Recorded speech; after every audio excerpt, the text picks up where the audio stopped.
حافظ ابن قیم رحمۃ اللہ علیہ نے الداء والدواء کتاب میں گناہوں کے دنیاوی نقصانات بتائے ہیں۔ مثال کے طور پہ جو بندہ گناہ کرتا ہے اس کا ایک اثر یہ ہوتا ہے اطاعت سے محرومی، نماز پڑھنے کو دل نہیں چاہتا، تلاوت کو دل نہیں چاہتا، نیکوں کی محفل میں آنے کو دل نہیں چاہتا، نیک بات سننے کو دل نہیں چاہتا۔ یہ جو دل کا نیکی پہ آمادہ نہ ہونا ہے یہ گناہوں کا وبال ہوتا ہے۔ پھر دوسری نشانی کہ انسان کا دل بے چین ہوتا ہے، مال و دولت سب کچھ ہے، دل سکون سے خالی۔ آپ نے امیروں وزیروں کو دیکھا ہوگا ایئر کنڈیشن کمروں میں کمبل لے کے سوئے ہوتے ہیں، کروٹیں بدلتے ہیں، نیند نہیں آتی، پھر ان کو نیند کی گولیاں کھانی پڑتی ہیں۔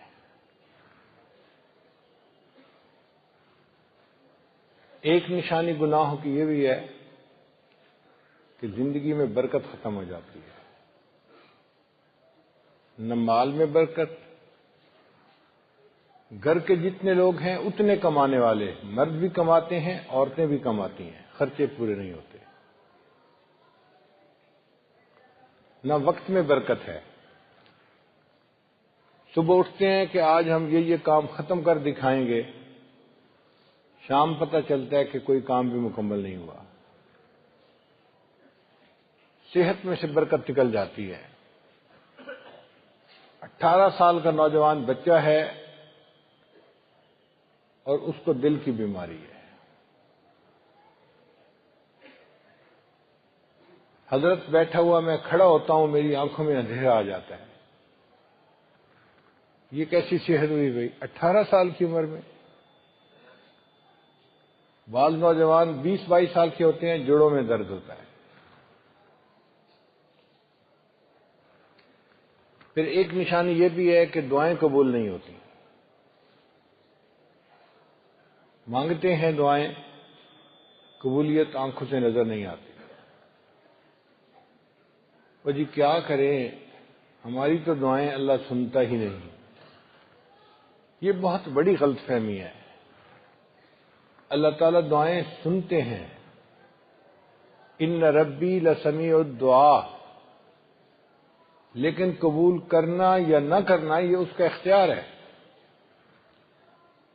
اپنے گھروں میں ہم دیکھتے ہیں جو بچہ فرما بردار ہو، ماں باپ کا ادب کرے، ان کے لیے عزت کا باعث بنے، وہ اگر کوئی فرمائش کرے تو آدھی زبان پر بات آتی ہے اور ہم پوری کر دیتے ہیں، اور جو بچہ نافرمان ہو، ماں باپ کا دل دکھائے، وہ فرمائش بتاتا بھی رہے تو ماں باپ سنتے ہیں مگر سنی انسنی کر دیتے ہیں۔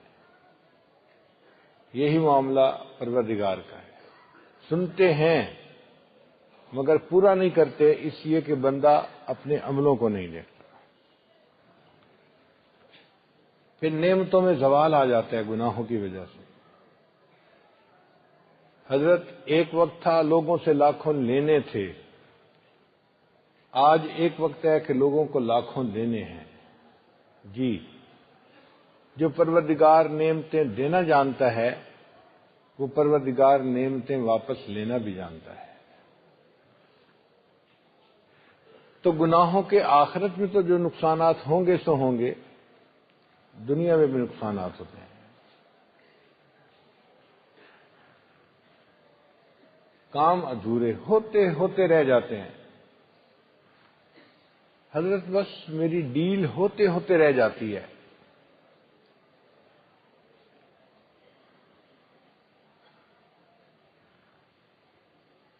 بیٹی کے لیے رشتے آتے ہیں، دیکھ کے چلے جاتے ہیں، خوش ہوتے ہیں، دوبارہ کوئی نہیں آتا، دل بہت پریشان ہے۔ یہ جو کام ادھورے رہ جاتے ہیں یہ گناہوں کا وبال ہوتا ہے۔ اب ان تمام برے اثرات سے بچنے کا کیا طریقہ ہے؟ ہم اپنے گناہوں سے سچی توبہ کریں۔ یا ایھا الذین آمنوا، اے ایمان والو، توبوا الی اللہ توبۃ نصوحا، تم اللہ کے سامنے سچی توبہ کرو۔ آپ نے توبہ کے فضائل کے اوپر تو بہت بیان سنے ہوں گے، توبہ کے فوائد کے اوپر بھی بیان سنے ہوں گے، لیکن ایک نقطہ ایسا ہے کہ جو توجہ طلب ہے کہ جب کوئی بندہ توبہ کرنے لگتا ہے، شیطان اسے نہیں چھوڑتا، کنفیوز کرنے کی کوشش کرتا ہے، دھوکہ دینے کی کوشش کرتا ہے۔ وہ بدبخت دشمن اس وقت بھی پیچھے لگا ہوتا ہے۔ تو توبہ کرتے وقت جو معاملات پیش آتے ہیں، اس عنوان پہ تفصیل نہیں سنی ہوگی۔ آج کی گفتگو اسی نقطے پر ہے کہ توبہ کرنے والے بندے کو کیا کرنا چاہیے۔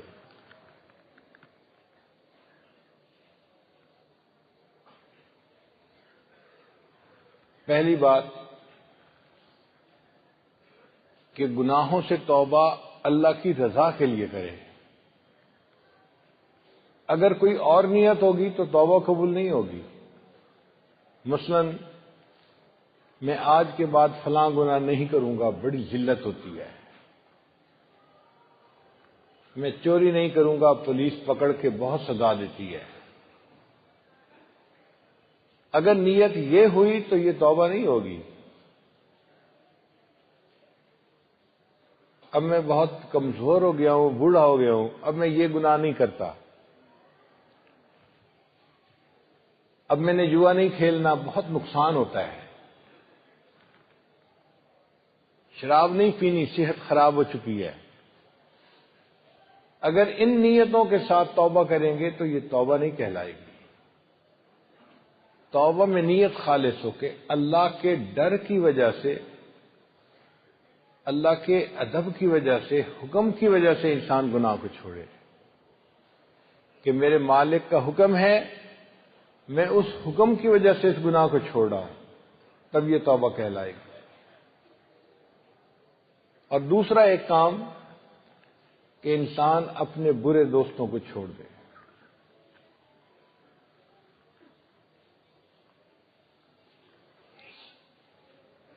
امام غزالی رحمۃ اللہ علیہ نے اپنی کتاب میں لکھا ہے، یار بد مارے بد سے بھی زیادہ برا۔ مارے بد فارسی میں کہتے ہیں زہریلے سانپ کو، کہ جو برا دوست ہوتا ہے وہ زہریلے سانپ سے بھی زیادہ برا ہوتا ہے۔ وہ کیوں؟ سانپ ڈستا ہے، انسان کی جان چلی جاتی ہے، برا دوست ڈستا ہے، انسان کا ایمان چلا جاتا ہے۔ تو برا دوست زہریلے سانپ سے بھی زیادہ برا۔ پھر انہوں نے آگے ایک بات لکھی جس نے مجھے بہت حیران کیا کہ یار بد شیطان سے بھی زیادہ برا۔ تو ذہن میں میرے خیال آیا کہ برا دوست ایک فاسق و فاجر مسلمان ہو سکتا ہے، تو کلمہ گو آدمی شیطان سے برا کیسے بن گیا؟ جتنا بھی برا ہو وہ مومن تو ہے نا، کلمہ تو پڑھا ہے، تو شیطان سے برا کیسے؟ مگر امام صاحب نے آگے تفصیل لکھی۔ وہ فرماتے ہیں کہ شیطان ہمارا دشمن ہے، ہمارے ذہنوں میں فقط گناہ کا خیال ڈالتا ہے، ہم مجبور نہیں ہوتے اس پر عمل کرنے کے لیے، چاہے تو عمل کریں، چاہے تو اس کو ذہن سے جھٹک کے نکال دیں، یہ ہمارا اختیار ہے۔ آپ کو کسی برے دوست نے میسج بھیجا، پڑھنا نہ پڑھنا آپ کا اختیار ہے۔ جب آپ کو پتہ ہے یہ برا انسان ہے تو اس کے میسج کو آپ کیوں پڑھتے ہیں؟ ڈیلیٹ کر دیں۔ تو شیطان فقط گناہ کرنے کا میسج دل میں ڈالتا ہے، عمل کرنا نہ کرنا بندے کا اپنا معاملہ ہے۔ لیکن جو برا دوست ہوتا ہے وہ صرف گناہ کا آئیڈیا ہی ذہن میں نہیں ڈالتا، بندے کا ہاتھ پکڑ کے اس سے گناہ کروا دیتا ہے، اس کا مطلب وہ شیطان سے بھی زیادہ برا ہوتا ہے۔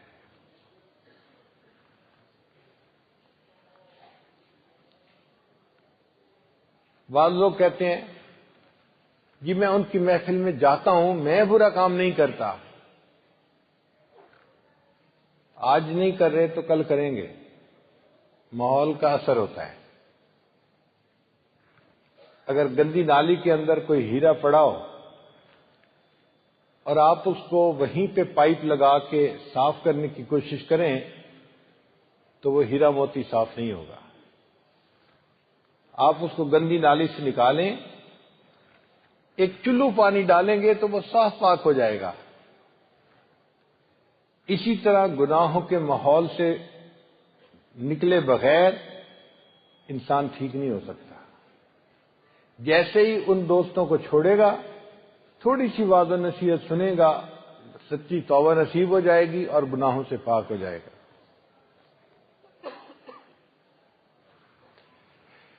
پھر ایک نقطہ کہ گناہ سے توبہ کرنے میں تاخیر کرنا یہ مستقل ایک الگ گناہ ہے۔ ایسے بندے کو 2 توبہ کرنی چاہیے۔ زنا کا ارتکاب کیا 20 سال کی عمر میں، اب عمر 45 سال ہو گئی، اب ایک زنا سے توبہ نہیں کرنی، زنا سے توبہ بھی کرنی ہے، اور توبہ میں جو اتنے سال تاخیر ہوئی اس پر بھی توبہ کرنی ہے۔ یہ 2 توبہ کرنی ضروری۔ ہمیں اس پر بھی شرمندہ ہونا ہے کہ اے میرے مالک، ہم نے اس کی توبہ میں دیر کیوں لگا دی۔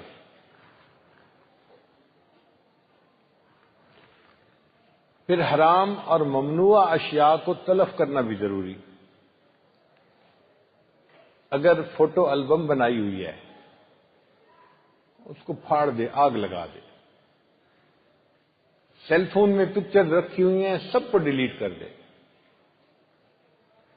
اگر شراب پیتا تھا ان برتنوں کو توڑ دے۔ شیطان دھوکہ دے گا، تو ان کو دھو لے، پاک صاف کر لے، اس میں دودھ پیا کر، پانی پیا کر۔ شریعت کہتی ہے تم اس میں پانی تو پیو گے، لیکن پانی پیتے ہوئے تمہیں شراب کا خیال آئے گا، تو جو چیز تمہیں گناہ کا خیال دلاتی ہے اس کا بھی تلف کرنا ضروری ہے، پتہ ہی کٹ جائے گناہ سے۔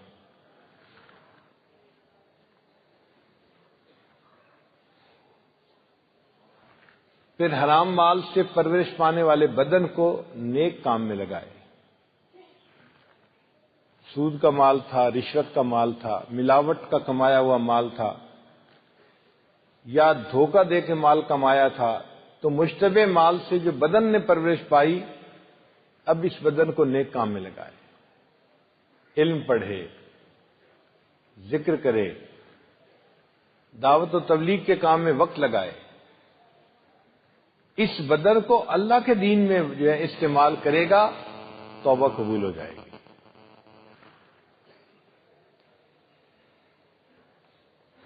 پھر نیک لوگوں کو اپنا دوست بنائے۔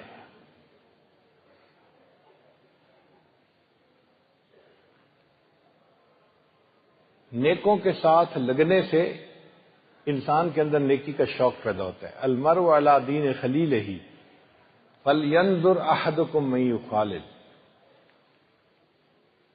ہمارے علاقائی زبان میں ایک آدمی سنگترے بیچ رہا تھا، آواز لگاتا پھر آتا، چنگے سنگترے، چنگے سنگترے۔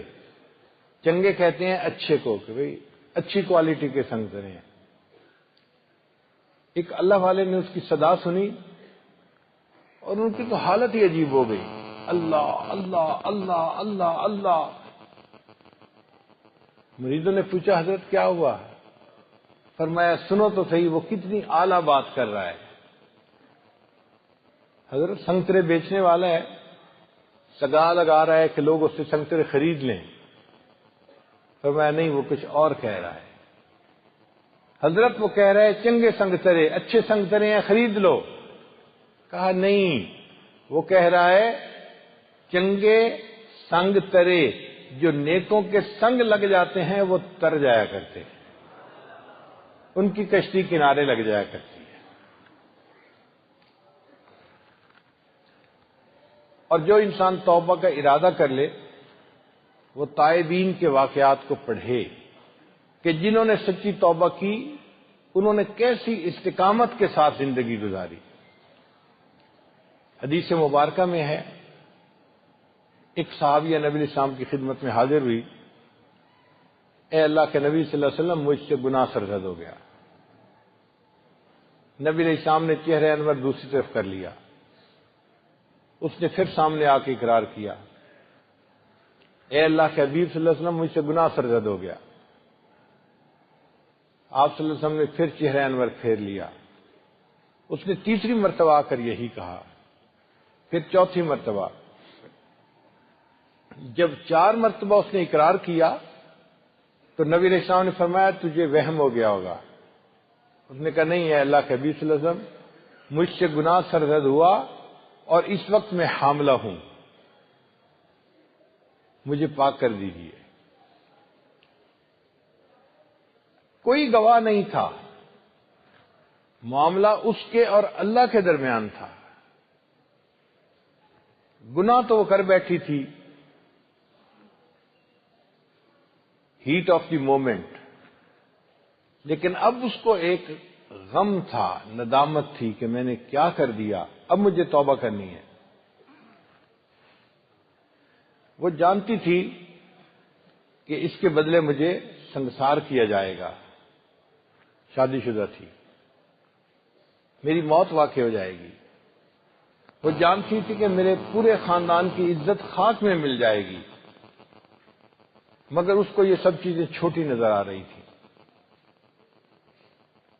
وہ کہتی تھی کہ اگر میں نے توبہ نہ کی تو قیامت کے دن اللہ تعالیٰ کے سامنے میں ناپاک حالت میں کھڑی ہوں گی، اور میں ناپاک بدن کے ساتھ اپنے رب کو اپنا چہرہ نہیں دکھا سکتی، مجھے پاک ہونا ہے۔ اے اللہ کے نبی سے مجھے پاک کر دیجئے۔ نبی علیہ السلام نے فرمایا جاؤ، جب بچے کی ولادت ہو جائے تب میرے پاس آنا۔ اب آپ غور کیجئے، اس عورت کے پاس 9 مہینے کا ٹائم تھا، اگر وہ چاہتی تو کسی دوسری بستی میں جا کے چھپ سکتی تھی، اس کے پیچھے پولیس نہیں لگی ہوئی تھی، نہ اس کے اوپر کوئی پہرا تھا، مگر اس کا ضمیر اس کو چین سے نہیں رہنے دے رہا تھا۔ 9 مہینے میں اس نے چھپنے کا کوئی طریقہ نہیں سوچا۔ جب بچے کی ولادت ہوئی تو بچے کو لے کے پھر حاضر خدمت ہوئی، اے اللہ کے حبیب صلی اللہ علیہ وسلم، بچے کی ولادت ہو گئی، میں فارغ ہو گئی ہوں بچے سے، اب آپ مجھے پاک کر دیجئے۔ نبی علیہ السلام نے فرمایا کہ اس بچے کو دودھ پلانے میں کوئی اور عورت ہے؟ قریب میں کوئی رشتہ دار عورت ایسی نہیں تھی جو بچے کو دودھ پلاتی۔ نبی علیہ السلام نے فرمایا اچھا جاؤ، اس بچے کو دودھ پلاؤ حتیٰ کہ اس کی رضاعت کی عمر پوری ہو جائے۔ اب یہ تقریباً 2 سال کا ٹائم ہوتا ہے بچے کا دودھ پینے کا۔ وہ بچے کو دودھ پلاتی رہی، مگر اس کے دل میں ندامت کی ایک آگ بھڑک رہی تھی، کب میری توبہ قبول ہوگی، کب میں پاک ہوں گی اس گناہ سے، کب میں اللہ کے سامنے پیش ہونے کے قابل ہوں گی۔ اور اسے ڈر بھی تھا، اگر مجھے اسی حالت میں موت آ گئی اور میری توبہ قبول نہ ہوئی تو میں اللہ کو کیا چہرہ دکھاؤں گی۔ اس کے لیے 2 سال کا وقت گزارنا مشکل تھا۔ جب 2 سال گزر گئے اور بچے نے سالڈ کھانا شروع کر دیا تو وہ بچے کو لو کے پھر آئی، بچے کے ہاتھ میں روٹی کا ٹکڑا تھا۔ اے اللہ کے حبیب صلی اللہ علیہ وسلم، میرے بچے نے دودھ چھوڑ دیا، روٹی کھانی شروع کر دی، اب آپ مجھے پاک کر دیجئے۔ نبی علیہ السلام نے صحابہ کو حکم دیا اس کے اوپر حد قائم کی جائے۔ اس عورت کو سنسار کیا گیا۔ جب اس کو پتھر مار رہے تھے تو خون کا چھینٹا نکلا اور ایک صحابی نے اس کو کہہ دیا یہ کیسی عورت تھی کہ جس نے خاندان کی عزت کو خاک میں ملا دیا۔ جب اس صحابی نے یہ کہا تو نبی علیہ السلام نے فرمایا اس عورت کو ایسا نہ کہو، لقد تابت توبتن، اس عورت نے ایسی سچی توبہ کی ہے، لو قسمت بین 70 من اہل المدینہ وسعتہم، مدینہ کے 70 گناہ گاروں میں اس کا ثواب تقسیم کرتے 70 کے گناہ معاف ہو جاتے۔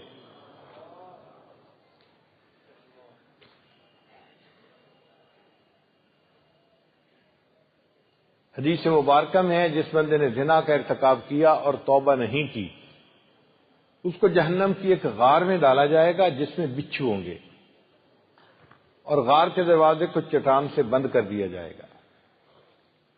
پھر وہ بچھو اس بندے کے جسم پہ چڑھ جائیں گے، جس طرح شہد کے چھتے پر شہد کی مکھیاں بیٹھی ہوتی ہیں، اتنے بچھو اس بندے کے جسم کے اوپر چڑھیں گے، اور سب بچھو ایک وقت میں اس کو کاٹیں گے، اور اس کو اتنی تکلیف ہوگی، جسم کے انگ انگ میں تکلیف ہوگی۔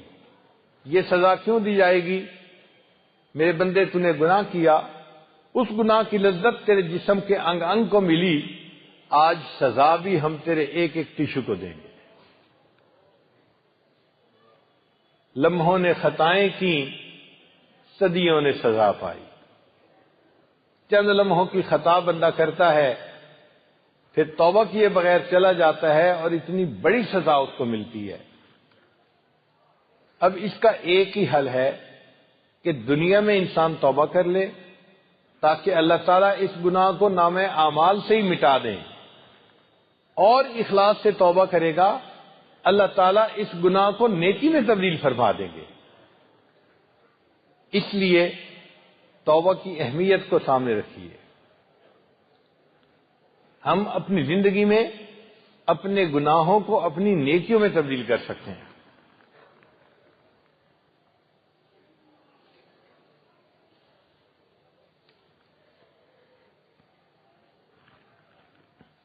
جو بندہ توبہ کرنے لگتا ہے، شیطان ذہن میں بات ڈالتا ہے، میں تو توبہ کرنا چاہتا ہوں مگر جو میرے بد کردار دوست ہیں وہ مجھے توبہ کرنے نہیں دیتے، پھر مجھے اپنی طرف کھینچ لیتے ہیں۔ بھئی بات ایسی نہیں ہے۔ اگر ہم توبہ کرنا چاہتے ہیں تو کوئی ہمیں برائی کی طرف کھینچ نہیں سکتا۔ عورتیں عام طور پر یہی بہانے کرتی ہیں، جی میں تو توبہ کرنا چاہتی ہوں لیکن جو بندہ میرے پیچھے لگا ہے نا وہ مجھے رہنے نہیں دیتا۔ ایسے میں انسان ہمت سے کام لے اور اس کو صاف لفظوں میں کہہ دے کہ میں اللہ کی نافرمانی نہیں کر سکتا۔ ایک صحابی تھے مرشد رضی اللہ تعالیٰ عنہ، اسلام قبول کرنے سے پہلے مکہ مکرمہ میں رہتے تھے اور کسی عورت سے ان کے تعلقات تھے۔ پھر مدینہ طیبہ تشریف لے آئے، کلمہ پڑھ لیا۔ بہت عرصہ مدینہ طیبہ میں رہنے کے بعد ایک مرتبہ پھر ان کو تجارتی سفر کرنا پڑا، مکہ مکرمہ آنا پڑا۔ مغرب کی نماز کے قریب وہ مکہ مکرمہ میں داخل ہوئے، ایک گلی میں سے گزر رہے تھے کہ وہی عورت ان کو مل گئی۔ اس عورت نے ان کو دیکھا تو ان سے بات چیت شروع کی، آئی miss you, I love you, جو گانے گاتی ہیں اس نے وہی گانا گایا۔ حضرت مرشد رضی اللہ عنہ نے اس کو کوئی ریسپانس نہیں دیا۔ وہ کہنے لگی دیکھو آج میرا خاوند گھر پہ نہیں ہے، تجارتی سفر پہ گیا ہوا ہے، تم اپنے کام سمیٹ کے رات کو میرے گھر آ جانا، ہم اکٹھا وقت گزاریں گے۔ مرشد رضی اللہ عنہ نے فرمایا کہ نہیں میں نہیں آؤں گا۔ اس عورت کو یقین نہیں آتا تھا، یہ وہی بندہ ہے جو میری منتیں کرتا تھا کہ مجھے تھوڑا سا ٹائم چاہیے، میرے پیچھے پھرتا تھا، آج میں اسے کہہ رہی ہوں اور یہ کہتا ہے کہ میں نہیں آؤں گا۔ کہنے لگی کہ میں آپ کو بلا رہی ہوں، آپ کو کیا مسئلہ ہے؟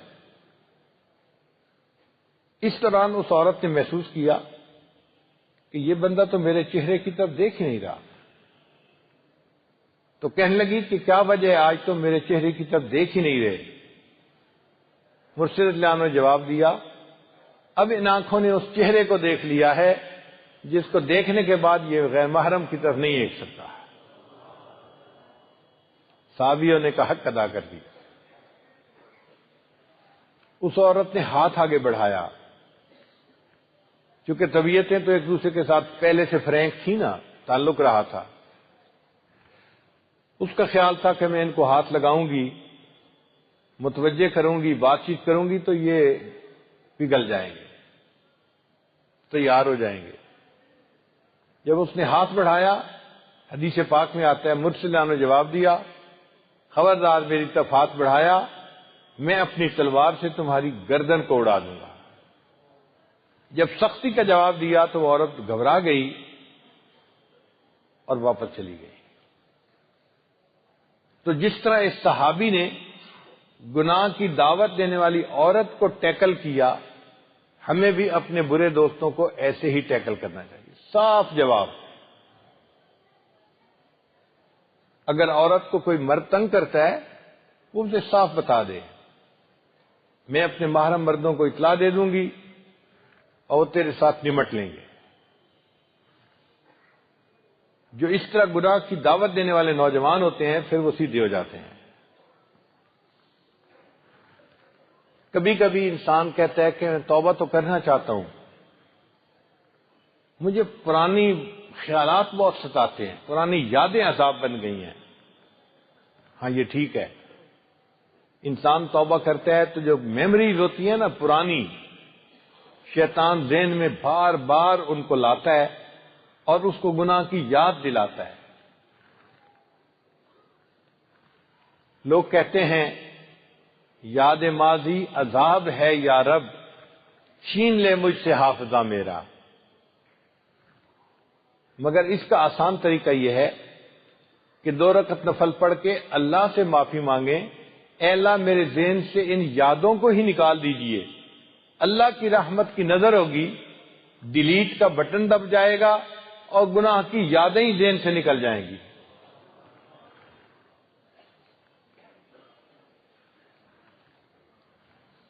کبھی انسان یہ سوچتا ہے میں توبہ تو کرتا ہوں لیکن میں توبہ پہ پکا نہیں رہ سکوں گا، میں نے کئی دفعہ نیت کی ہے گناہ سے توبہ کرنے کی، چند دن کے بعد پھر گناہ کر بیٹھتا ہوں، تو میں گناہ سے نہیں بچ سکتا۔ اس کا جواب یہ ہے ہم اگر گناہ سے نہیں بچ سکتے، ہمارا پروردگار ہمیں بچانے کی طاقت رکھتا ہے۔ اللہ سے مدد مانگیے کہ اللہ میں گناہ کرنا چاہتا ہوں مگر کمزور ہوں، اب آپ مدد فرما کے مجھے توبہ پہ استقامت عطا فرما دیجیے۔ دعا قبول ہو گئی، اللہ تعالیٰ استقامت عطا فرما دیں گے۔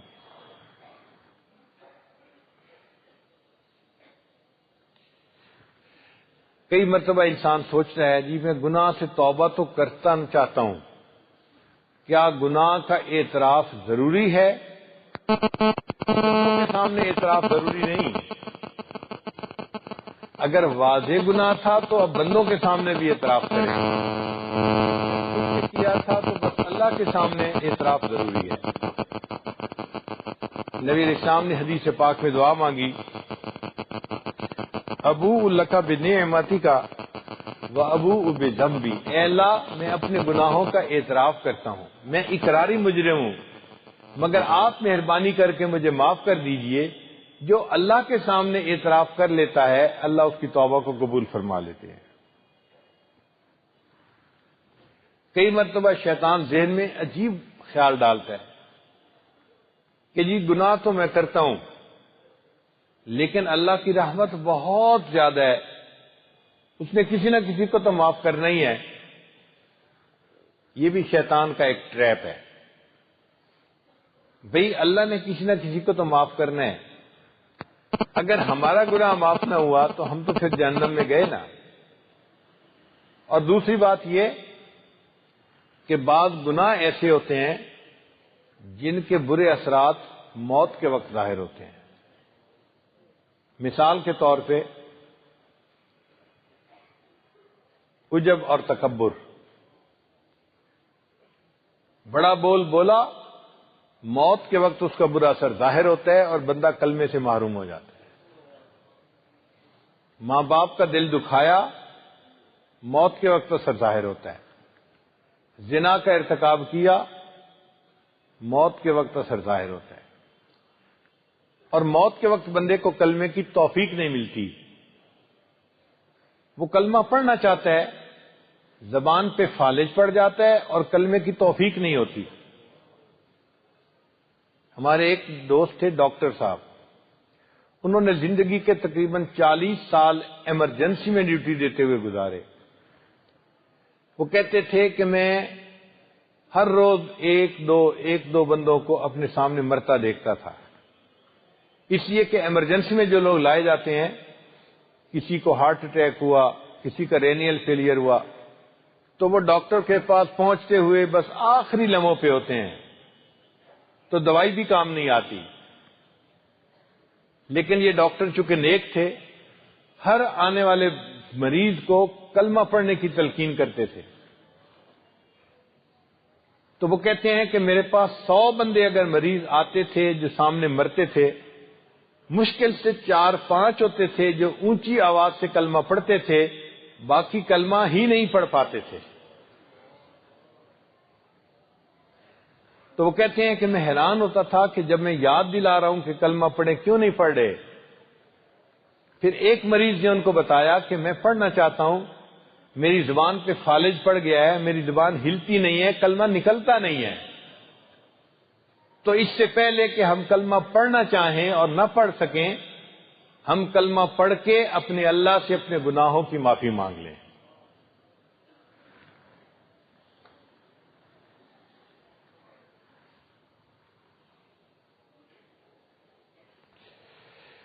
کبھی کبھی ایک بات ذہن میں آتی ہے، میں 2 گناہ کرتا ہوں مگر توبہ ایک سے کرنا چاہتا ہوں، کیا ایک کی توبہ قبول ہو جائے گی؟ ایک لڑکی بے پردہ بھی پھرتی ہے اور بے نمازی بھی ہے، وہ کہتی ہے جی کہ میں نماز والے گناہ سے تو توبہ کرتی ہوں اور شروع کر دیتی ہوں آج سے، پردہ ابھی نہیں کر سکتی، کیا یہ جزوی توبہ قبول ہو جائے گی؟ علماء نے لکھا ہاں، 2 گناہ کرنے والا انسان ایک سے توبہ کرنا چاہتا ہے، توبہ کرے، اس کی برکت سے اللہ دوسرے سے بھی توبہ کی توفیق عطا فرمائے۔ توبہ میں دیر نہیں کرنی چاہیے۔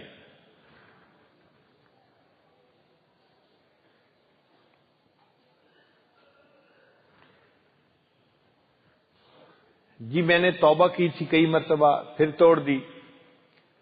اب اگر میں نے توبہ توڑ دی تو کیا میرے پچھلے گناہ معاف ہو گئے؟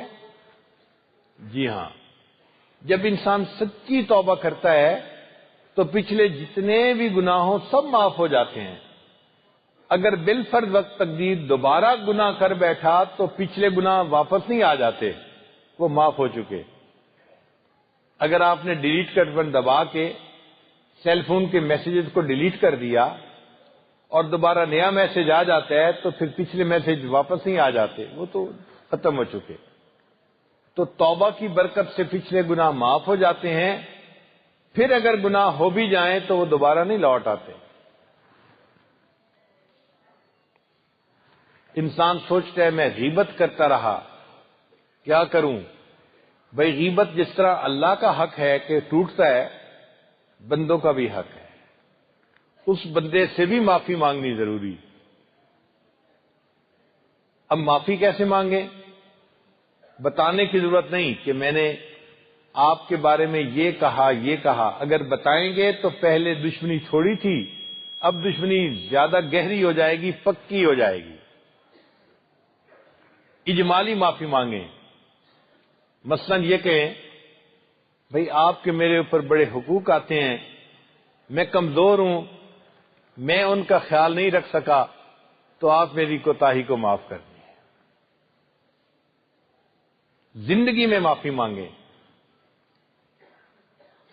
زندگی میں معافی مانگنی آسان ہے، قیامت کے دن کوئی نہیں معاف کرے گا۔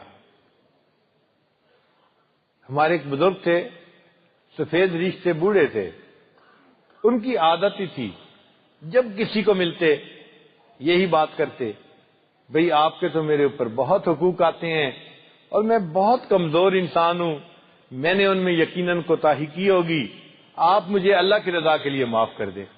وہ اتنے پیارے انداز سے بات کرتے تھے کہ سننے والا فوراً معاف کر دیتا تھا۔ شریعت کہتی ہے کہ ہم نے معافی مانگی، اگلے بندے نے معافی قبول کر لی تو گناہ معاف ہو گئے، اور اگر دوسرے بندے نے کہہ دیا نہیں نہیں کوئی بات نہیں، تو کوئی بات نہیں کہنے پر بھی اللہ گناہ معاف فرما دیں گے۔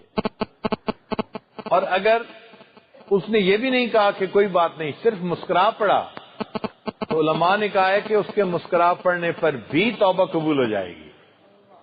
تو دنیا میں کتنا آسان ہے۔ ہمارے ہاں کیا ہوتا ہے، جب بندہ فوت ہو جاتا ہے تو جنازے سے پہلے اعلان کیا جاتا ہے، بھئی اگر میت کا کسی سے لین دین کا معاملہ ہو تو ورثاء حاضر ہیں، وہ لین دین کا معاملہ ان سے کر لیں۔ یہ تو ایک اچھی بات ہے۔ پھر دوسری بات کہی جاتی ہے، بھئی اگر اس نے کسی کا دل دکھایا، کسی سے زیادتی کی، تو ہم اس کی طرف سے معافی مانگتے ہیں، آپ معاف کر دیں۔ اس اعلان کا کیا فائدہ؟ جس کا دل اس نے دکھایا ہوگا، کیا وہ اس کا جنازہ پڑھنے آئے ہوں گے؟ آپ بتائیے، وہ کہاں آئے ہوں گے جنازہ پڑھنے کے لیے؟ ان کے دل تو دکھی تھے۔ تو مجمع میں اعلان کا کیا فائدہ؟ اس اعلان پہ انحصار نہ کیجیے، اپنی زندگی میں سوچ کے میں نے کس کا دل دکھایا، کس کی غیبت کی، کس سے زیادتی کی، اس سے خود معافی مانگ لیجیے۔ خاوند بیوی سے معافی مانگ لے، بیوی خاوند سے مانگے، بھائی بہن ایک دوسرے سے معافی مانگ لیں۔ جس کے ساتھ ہم نے زیادتی کی ہم اس سے معافی مانگیں۔ دنیا میں گناہوں کو بخشوانا یہ ضروری ہے، اس کے لیے لسٹ بنائیں۔ اور جی مجھے تو یاد ہی نہیں، بھئی آپ لسٹ بنانی شروع کریں، اللہ کی رحمت ہوگی، خود بخود اللہ یاد کروا دیں گے، اور ایک ایک بندے سے معافی مانگیں۔ بھئی اگر میں نے ایک بندے سے لین دین کیا تھا اور وہ بندہ فوت ہو گیا، شریعت کہتی ہے ان کے ورثاء سے اس کو طے کر لیں۔ اور جی ایک بندے سے میں نے پیسے دینے لینے تھے، وہ بندہ فوت ہو گیا، اب وہ رسائی نہیں ملتے، شریعت کہتی ہے اگر نہیں ملتے تو اتنے پیسے جو دینے تھے ان کو اللہ کے راستے میں صدقہ کر دو، اس نیت کے ساتھ جو ثواب ملے گا قیامت کے دن میں اس بندے کو دے دوں گا تو یہ اس گناہ کا مکافات ہو جائے گی۔ تو اس بارے میں فکر مند ہو کے اپنے سر کے بوجھ کو اتارنا ضروری ہے، تب ہماری توبہ قبول ہوگی۔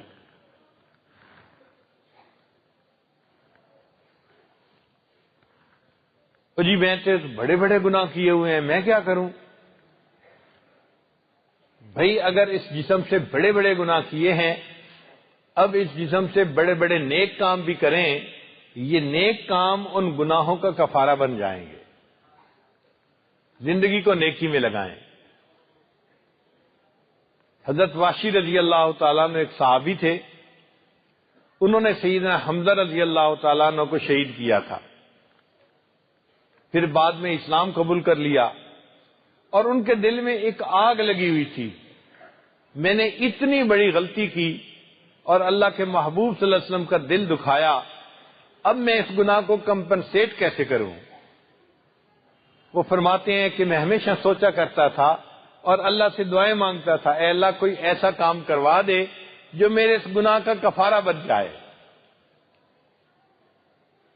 ایک شخص نے جھوٹی نبوت کا دعویٰ کیا، مسیلمہ کذاب، اس کے مقابلے میں صحابہ کرام صف آرا ہوئے۔ وہ فرماتے ہیں میں بھی اس نیت سے گیا کہ اللہ اس وقت میں مجھ سے کوئی ایسا کام لے لے جو اس گناہ کا کفارہ بن جائے۔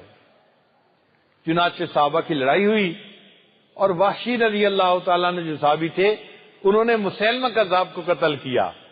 وہ فرمایا کرتے تھے مسیلمہ کو قتل کرنے کا جو کام ثواب تھا، ہو سکتا ہے حمزہ رضی اللہ عنہ کو شہید کرنے کا کفارہ بن جائے، اللہ میری توبہ کو قبول فرما لے۔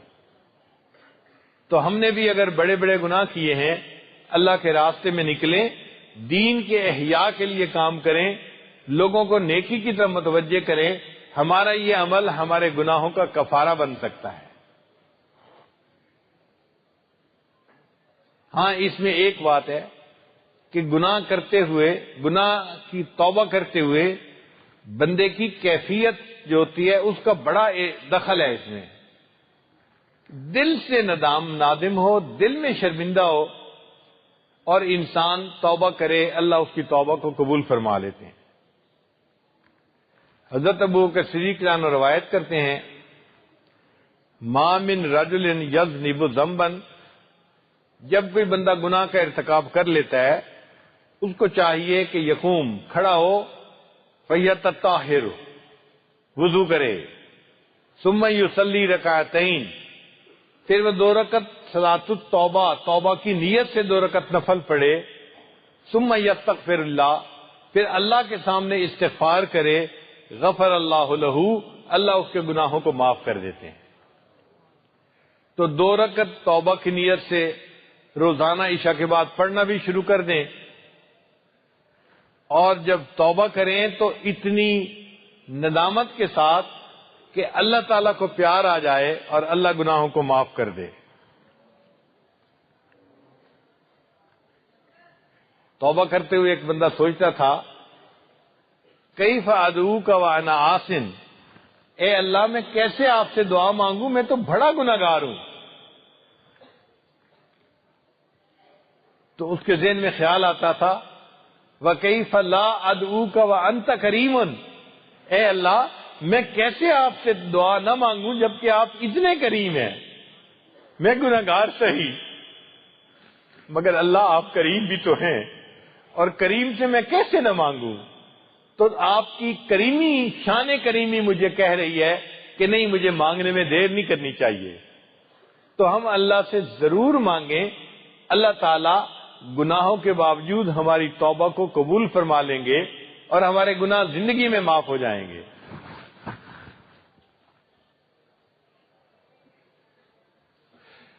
چنانچہ ایک آدمی نے لکھا شعر، الہی عبدک العاصی عطا کا، اے اللہ تیرا گناہگار بندہ تیرے در پر توبہ کرنے کے لیے حاضر ہوا ہے.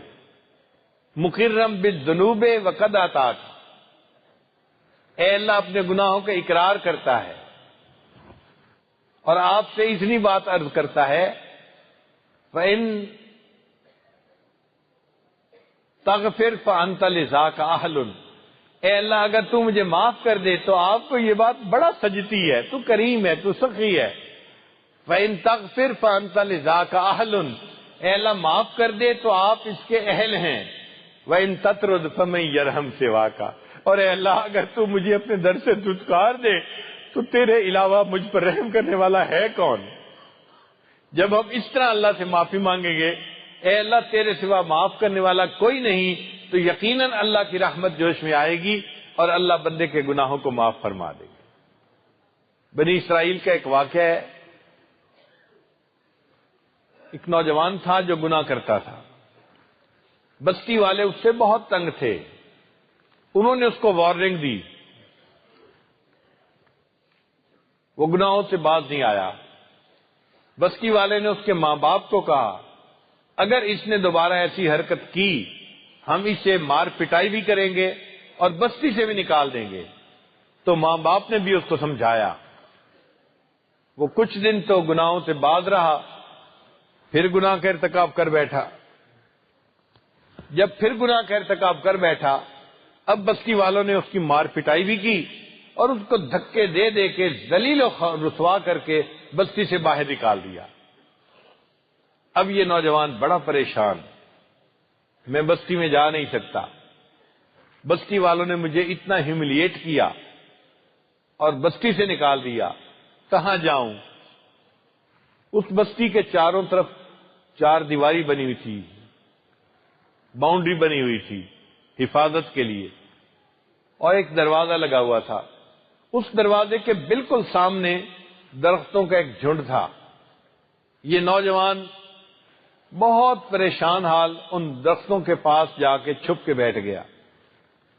روایت سے لگتا ہے کہ سردی کا موسم تھا، اس بندے کو بخار ہو گیا اور سردی سے بچاؤ کا کوئی انتظام بھی نہیں تھا. اب جب بخار بھی ہو اور سردی سے بچاؤ کا انتظام بھی نہ ہو تو بیماری ایگریویٹ ہو جاتی ہے. اس کی بیماری بڑھ گئی، اس نے 1-2 دن وہاں گزارے، طبیعت اتنی خراب کہ بالکل موت کا وقت آ گیا۔ اب جب اس کی موت کا وقت آیا، نظر یمنتم و یسرتن، اس نے اپنے دائیں دیکھا، کوئی اس کا دوست نہیں، کوئی قریبی نہیں، بائیں دیکھا، کوئی پرسان حال نہیں۔ اس وقت اس نے اللہ کی طرف رجوع کیا، اے اللہ میری ماں پاس ہوتی، مجھے تسلی دلاتی، میری بیوی ہوتی، میرے غم کو بانٹ لیتی۔ اے اللہ کوئی میرے پاس نہیں ہے، میں اکیلا ہوں، میرا کوئی نہیں اللہ تیرے سوا، تو میرے پاس ہے نا۔ اے اللہ میں تیری طرف رجوع کرتا ہوں اور تجھ سے معافی مانگتا ہوں، اے اللہ میری توبہ کو قبول کر لے۔ اس وقت اس نے اللہ تعالیٰ کے سامنے یہ بات کہی، اے اللہ میں نے موسیٰ علیہ السلام سے یہ سنا ہے کہ آپ نے فرمایا میری رحمت میرے غصے کے اوپر غالب ہے۔ اے اللہ میں تیری اس رحمت کا سوال کرتا ہوں جو تیرے غضب کے اوپر زیادہ ہے، اے اللہ میرے ساتھ رحم کا معاملہ فرما دے۔ اور پھر اس نے ایک بات اور کہی، اے اللہ میرے گناہ معاف کر دینے سے تیری رحمت کم نہیں ہو جائے گی، اور اگر تو مجھے عذاب دے گا تو اے اللہ تیری شان بڑھ نہیں جائے گی۔ اے اللہ مہربانی کر کے میرے گناہ کو معاف کر دے، اور اے اللہ میرے اس گناہ کو نیکیوں میں تبدیل فرما دے۔ جب اس نے اس طرح سے اللہ کے سامنے توبہ کی تو اللہ تعالی نے موسیٰ علیہ السلام کو وحی نازل فرمائی، اے موسیٰ ان ولیا من اولیائی، میرے ولیوں میں سے ایک ولی فوت ہو گیا ہے، آپ اپنی قوم میں اعلان کیجئے کہ جاؤ اس کو غسل دو اور اس کو کفن پہنائیے، وصلی علیہ، اور اس کا نماز جنازہ پڑھیے تاکہ وہ میرے پاس آ جائے اور میں اس بندے کو جنت میں جگہ عطا فرما دوں۔ اور اے موسیٰ علیہ السلام اپنی قوم کو یہ بھی بتائیے کہ جو میرے اس ولی کا جنازہ پڑھے گا میں جنازہ پڑھنے والے کے گناہ کو بھی معاف کر دوں گا۔ موسیٰ علیہ السلام نے بنی اسرائیل میں اعلان کر دیا، اللہ کے ایک ولی کو موت آ گئی ہے، جو اس کو کفن دفن میں شریک ہوگا، جنازہ پڑھے گا، اللہ اس کے بھی گناہ کو معاف کر دے گا۔ حدیث پاک میں ہے فَقَصُرَ النَّاسُ، کثیر تعداد میں لوگ آ گئے، یہ کون ولی ہے جس کے جنازے کی نماز پڑھنے پہ ہمارے گناہ معاف ہوں گے؟ جب انہوں نے آ کے دیکھا تو وہی بندہ تھا جو گناہگار تھا، جو خطا کار تھا، جس کو بستی سے انہوں نے دھکے دے کے نکالا تھا۔ قوم نے موسیٰ علیہ السلام نے پوچھا، ھذا الذی ھو الفاسق، یہ تو وہی فاسق بندہ ہے جس کو ہم نے بستی سے نکال دیا تھا، آپ کہتے ہیں ولی کی جنازہ پڑھنی ہے۔ فتعجب موسیٰ من ذلک، موسیٰ علیہ السلام اس پر بڑے متعجب ہوئے، حیران ہوئے، اے اللہ آپ نے وہی فرمائی ولی کی جنازہ پڑھنی ہے، یہ تو وہی فاسق فاجر ہے جس بندے کو مار کے ہم نے بستی سے نکال دیا تھا۔ اللہ نے فرمایا ہاں میرے موسیٰ علیہ السلام بندہ وہی ہے، مگر معاملہ یہ ہے کہ جب اس کی موت کا وقت آیا اس وقت اس نے میری طرف رجوع کیا اور اس نے کہا اے اللہ میں آپ سے آپ کی رحمت کا سوال کرتا ہوں، اے اللہ میرا کوئی ٹھکانہ نہیں، میرا کوئی دوست یار قریب نہیں، اے اللہ تو ہی میرا دوست ہے اور تیری ہی طرف میں رجوع کرتا ہوں۔ اے موسیٰ علیہ السلام آپ مجھے بتائیں، انا کہف الغریب، جس کا کوئی ٹھکانہ نہیں ہوتا اس کا ٹھکانہ میں ہوتا ہوں، اور جس پہ کوئی رحم کرنے والا نہیں ہوتا میں اس پہ رحم کرنے والا ہوتا ہوں۔ اے اللہ موسیٰ علیہ السلام اس نے اتنی اچھی توبہ کی، اگر اس وقت یہ پوری دنیا کے گناہگاروں کی بخشش کا سوال کرتا میں پوری دنیا کے گناہگاروں کو معاف کر دیتا۔ اے اللہ جب آپ اتنے کریم ہیں، اتنے رحیم ہیں کہ ایک بندے کے معافی مانگنے پر پوری دنیا کے گناہگاروں کو آپ معاف کر سکتے ہیں، تو اے اللہ ہماری توبہ بھی قبول کر لیجئے اور ہمیں بھی آپ اے اللہ معافی عطا فرما دیجئے۔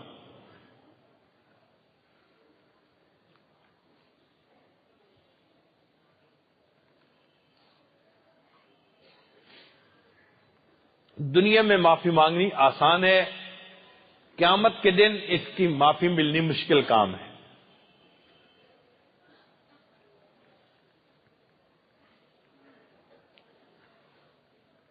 علامہ اقبال نے عجیب شعر لکھا،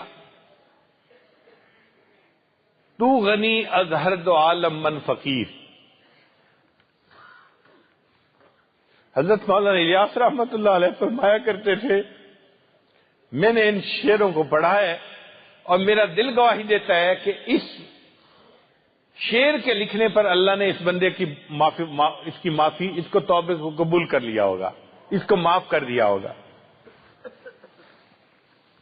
عجیب شعر لکھا، کیا شعر تھا؟ تو غنی از ہر دو عالم من فقیر، اے اللہ تو دو عالم سے غنی ہے اور میں ایک فقیر بندہ ہوں۔ روز محشر عذر ہائے من پذیر، اے اللہ قیامت کے دن میرے سارے عذروں کو قبول کر لینا۔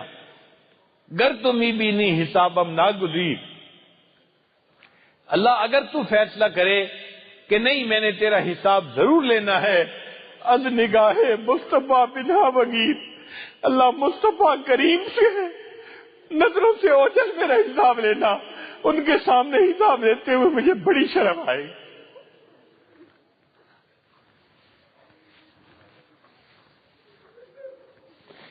اللہ ہم مصطفیٰ کریم کو کیا چہرہ دکھائیں گے؟ ہم دنیا میں کیا کرتے پھرے؟ اللہ ہماری توبہ کو قبول کر لے اور قیامت کے دن ہمیں بخشش کیے وہ گنہگار بندوں کی قطار میں شامل فرما لے۔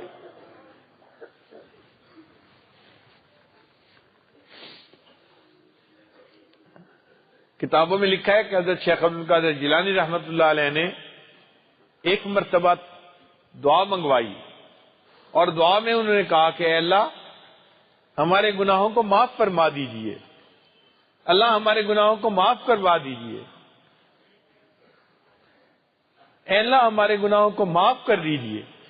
اور پھر یہ بات کی کہی، اے اللہ اگر آپ نے فیصلہ کر لیا ہے کہ گناہوں کو معاف نہیں کرنا، اللہ مجھے قیامت کے دن اندھا کھڑا کر دینا، میں مصطفیٰ کریم کے سامنے اپنی نگاہیں نہیں اٹھا سکتا۔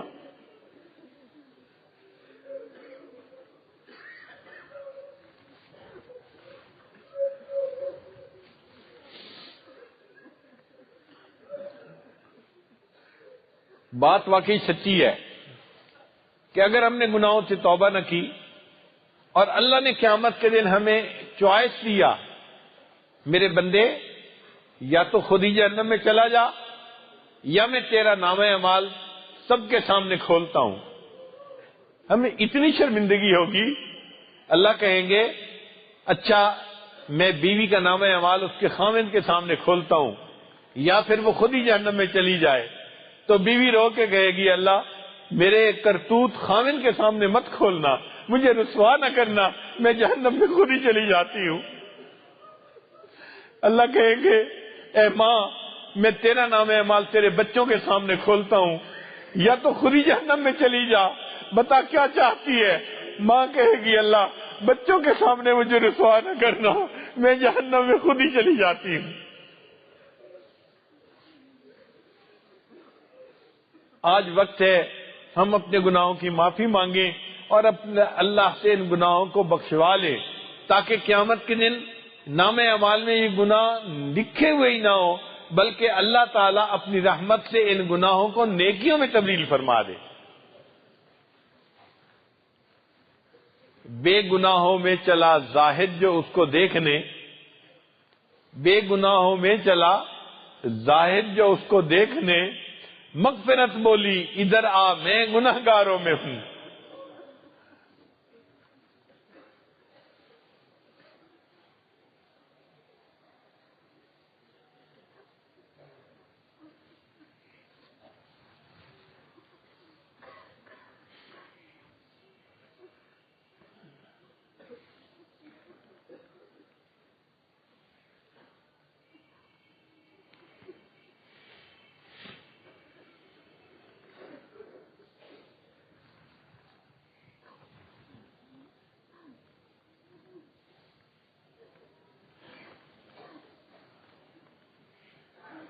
حضرت قاری محمد طیب رحمۃ اللہ نے اپنی ایک کتاب میں لکھا ہے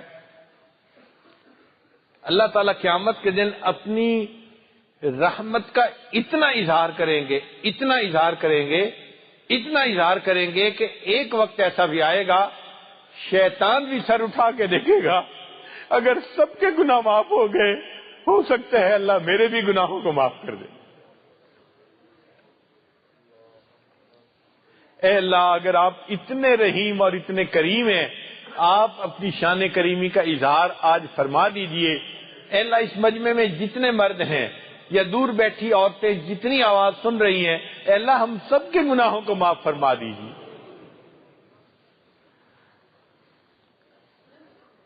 وہ کرشمے شان رحمت نے دکھائے روز حشر، چیخ اٹھا ہر بے گناہ میں بھی گناہگاروں میں ہوں۔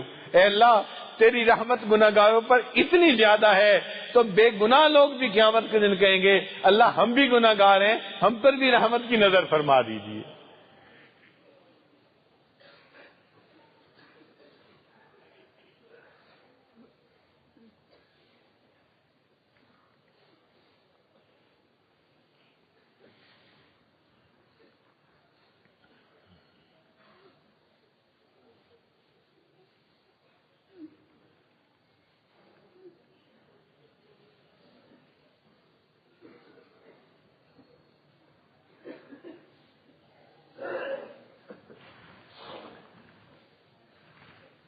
آج ہم ایک مدرسے میں بیٹھے ہیں، اللہ کے ایک نیک بندے نے یہ بوٹا لگایا، یہ پودا لگایا۔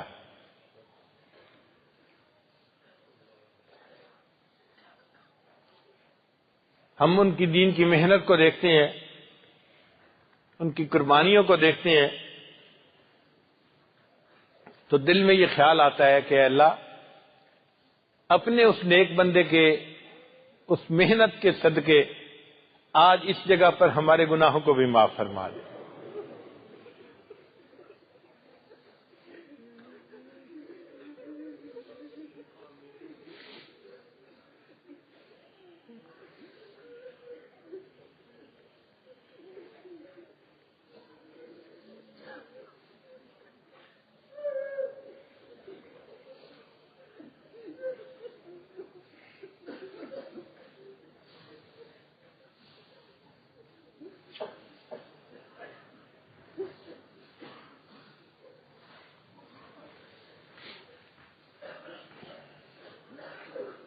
ایک شاعر نے کہا، اے اللہ، میں آپ کی خدمت میں حاضر ہوں اور میرے پاس کوئی زاد راہ نہیں ہے، من الاعمال والقلب السلیم، نہ نیک اعمال ہیں، نہ ستھرا ہوا، نہ سنورا ہوا دل ہے، مگر میں نے یہ سنا ہے کہ اگر کسی کریم کے سامنے کوئی بندہ جائے اور اپنے پاس بڑا سامان سفر لے کر جائے تو کریم اس بات کو پسند بھی نہیں کرتا۔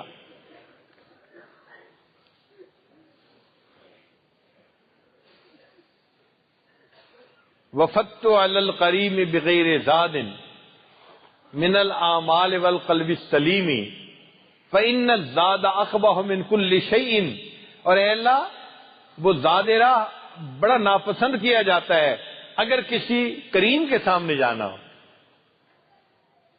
تو اللہ، گناہوں کو آپ معاف کر دیجئے، اور میں بے سر و سامان آپ کی خدمت میں حاضر ہوا ہوں، میری بے سر و سامانی پر رحم فرما دیجئے، اور اے اللہ میرے سب گناہوں کو معاف کر دیجئے۔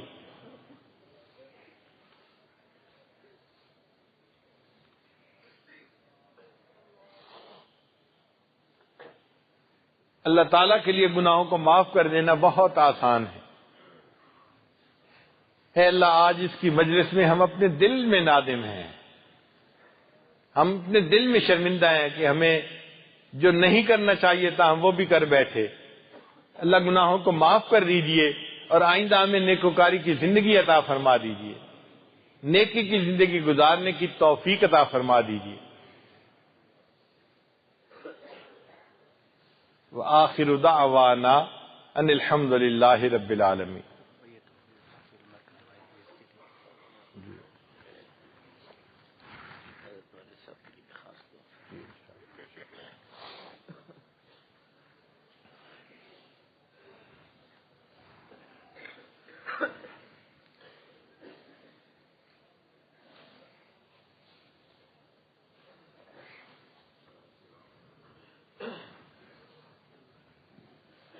دعا سے پہلے ہم اپنے سب گناہوں کی سچی پکی توبہ کرتے ہیں اور یہ بھی نیت کرتے ہیں کہ اللہ ہمارے اس توبہ کے ثواب کو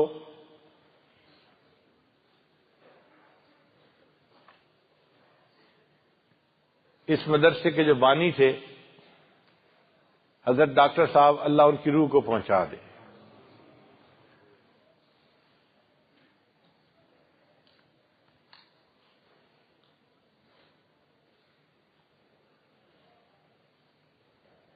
یہ کلمات سچے دل کے ساتھ پڑھتے جائیے۔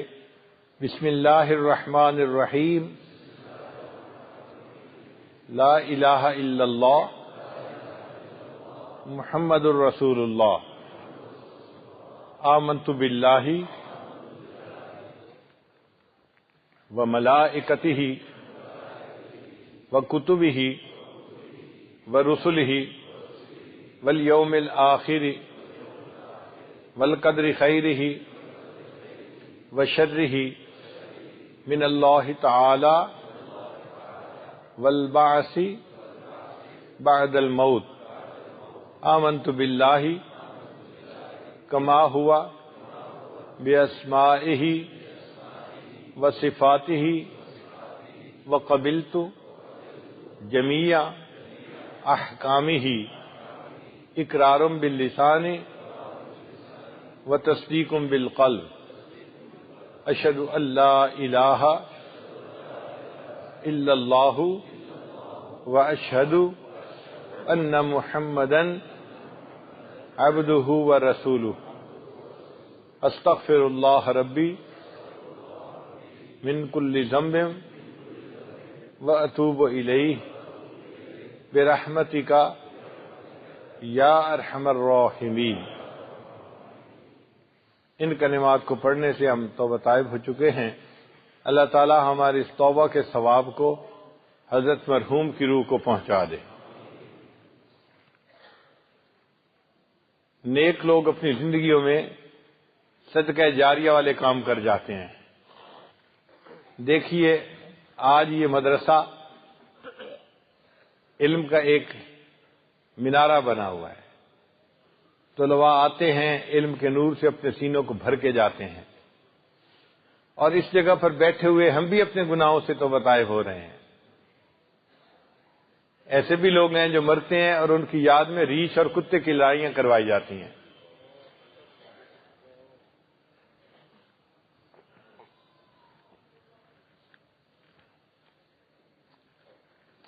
پچھلے دنوں ہمارے ہاں ایک جگہ پر میلہ لگا اور وہ ایک مرنے والے کی یاد میں لگا، تو مرنے والے کی یاد میں گھوڑے دوڑائے گئے، اور ایسے بھی خوش نصیب ہیں کہ جو اپنے لیے صدقہ جاریہ کا ایسا انتظام کر جاتے ہیں کہ اللہ تعالیٰ ان کے اس شجر سایہ دار کے نیچے بیٹھ کر گناہگاروں کو گناہوں سے توبہ کی توفیق عطا فرما دیتے ہیں۔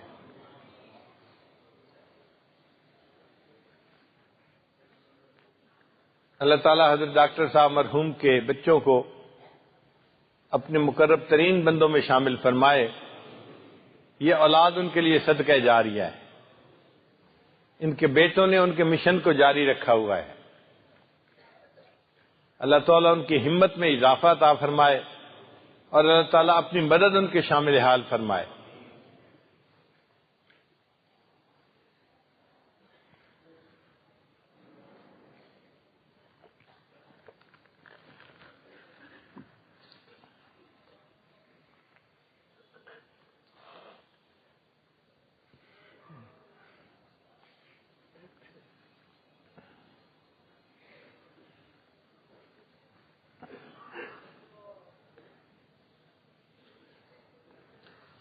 دعا سے پہلے ہم تھوڑی دیر کے لیے مراقبہ کر لیتے ہیں۔ آنکھوں کو بند کر لیجئے، سر کو جھکا لیجئے۔ دنیا اور جو کچھ دنیا میں ہے اس سے ہٹ کٹ کے اللہ کی یاد میں ڈوب جائیے۔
لا الہ الا اللہ محمد رسول اللہ. دعا کر لیجئے.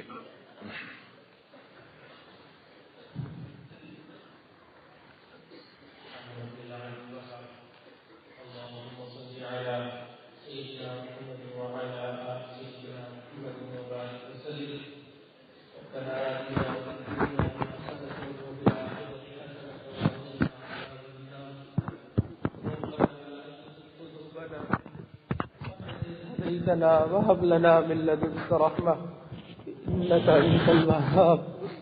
اللہ ہم سب کے صغیرہ کبیرہ گناہوں کو معاف فرما. اللہ ہماری خطاؤں سے درگزر فرما. اللہ ہمارے عیبوں کی پردہ پوشی فرما. اللہ اپنے عشق کی آتش ہمارے سینوں میں پیدا فرما. ہمارے انگ انگ روئے روئے سے اپنے ذکر کو جاری فرما. ہڈی ہڈی بوٹی بوٹی میں اپنی یاد کو پیدا فرما. اللہ جو گناہ ہم نے دن میں کیے معاف فرما. اللہ جو راتوں میں کیے ہیں معاف فرما. اللہ جو گناہ محفلوں میں کیے ہیں معاف فرما. اللہ جو گناہ تنہائیوں میں کیے ہیں معاف فرما. اللہ جو گناہ ہمیں یاد ہے وہ بھی معاف فرما. اللہ جو گناہ کر کے بھول گئے وہ بھی معاف فرما. اللہ ہم نیک بننا چاہتے ہیں. اللہ شیطان پیچھے لگا ہوا ہے. اللہ نفس ہمارا بن چکا ہے. اللہ آپ ہمیں نیک بنا دیجئے. اللہ ہمیں اپنا بنا لیجئے. اللہ دنیا میں بھی کوئی بھی انسان نیک بنا. اللہ وہ تو آپ کی دی ہوئی توفیق سے نیک بنا. اللہ ہمیں بھی نیکی کی توفیق عطا فرما دیجئے. اللہ اپنا بنا لیجئے. اللہ اپنے دوستوں میں شامل فرما لیجئے. اللہ ہمیں اپنے در سے دور نہ فرمائیے. اللہ اپنے سے دور نہ فرمائیے. اللہ آپ کے حبیب نے ہمیں آپ کا در دکھلایا.